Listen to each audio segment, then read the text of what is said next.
Hello students, तो suppose हमें question पूछा गया है find the number of zeros for the given quadratic polynomial. तो एक बात ध्यान में रखिएगा, कोई भी क्वाड्रेटिक पॉलीनोमियल में नंबर ऑफ जीरोस जो आते हैं 2 आते हैं, ध्यान में रखिए उसे अल्फा बीटा से रिप्रेजेंट करते हैं।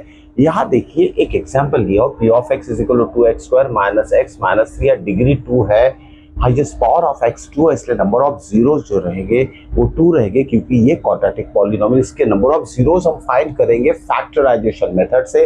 तो देखो फैक्टराइजेशन के लिए क्या करना है, सबसे पहले जो कांस्टेंट नंबर है जिसमें एक्स प्रेजेंट नहीं है उसके बारे में सोचना है, उसके बाद एक्स स्क्वायर का कोएफिशिएंट देखना है। अगर 1 है तो कोई दिक्कत नहीं है, हम सिंपल यही कांस्टेंट नंबर कंसीडर करेंगे। 1 के अलावा कोई दूसरा नंबर रहेगा, जैसे 2 यहाँ दिया है तो हम पहले इससे मल्टीप्लाई करेंगे कांस्टेंट नंबर को। तो देखिए मल्टीप्लिकेशन करने के बाद जो भी आंसर आएगा उसे हम लिख लेंगे और इस आंसर के ऐसे 2 पार्ट करते हैं जिसका सब्सट्रैक्शन क्यों लिया है, क्योंकि sine of constant number minus है। तो 2 पार्ट जो करेंगे ये दोनों पार्ट का सब्सट्रैक्शन जो है मिडल टर्म आना चाहिए। ध्यान में रखिए मिडल टर्म यहाँ क्या है, -1x1 नहीं दिया, -1 आना चाहिए। देखिए 2 पार्ट्स करते हैं हम, इसके 2 into 3 जो रहेगा 2 3 6 होना चाहिए और दोनों का सब्सट्रैक्शन जो है मिडल टर्म आना चाहिए। देखिए 2 - 3 करेंगे तो -1 आ जाएगा।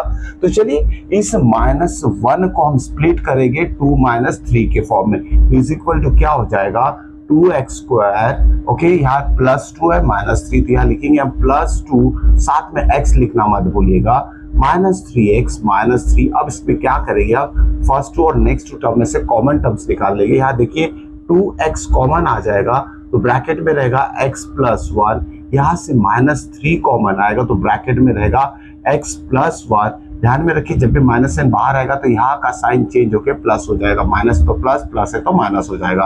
अब इसके नेक्स्ट स्टेप में हम क्या करेंगे, x + 1 दोनों जगह है तो कॉमन ले लेते हैं। तो नेक्स्ट ब्रैकेट में क्या आएगा, 2x - 3 आ जाएगा, 2x - 3 आ जाएगा। ये हो गया p ऑफ x की वैल्यू। तो फैक्टराइज करने के बाद हमें क्या करना है, यहाँ p ऑफ x 0 लेना है। Let p of x is equal to 0। तो हमें जीरोस ऑफ पॉलीनोमियल फाइंड करने के लिए p ऑफ x की वैल्यू 0 लेंगे तो क्या हो जाएगा, ये 0 इज इक्वल टू दोनों फैक्टर्स हो जाएगा, x + 1 × 2x - 3 is equal to 0 हो जाएगा। Therefore we can write first bracket की वैल्यू 0 लेंगे और सेकंड ब्रैकेट की भी वैल्यू हम 0 लेंगे। तो उसके बाद आंसर जो आएगा हमारा x इज इक्वल टू -1 और यहाँ x इज इक्वल टू 3/2 आ जाएगा। यही जीरोस है गिवन पॉलीनोमियल के, ध्यान में रखिएगा, जिसे अल्फा और बीटा से रिप्रेजेंट किया जाता है। So these are the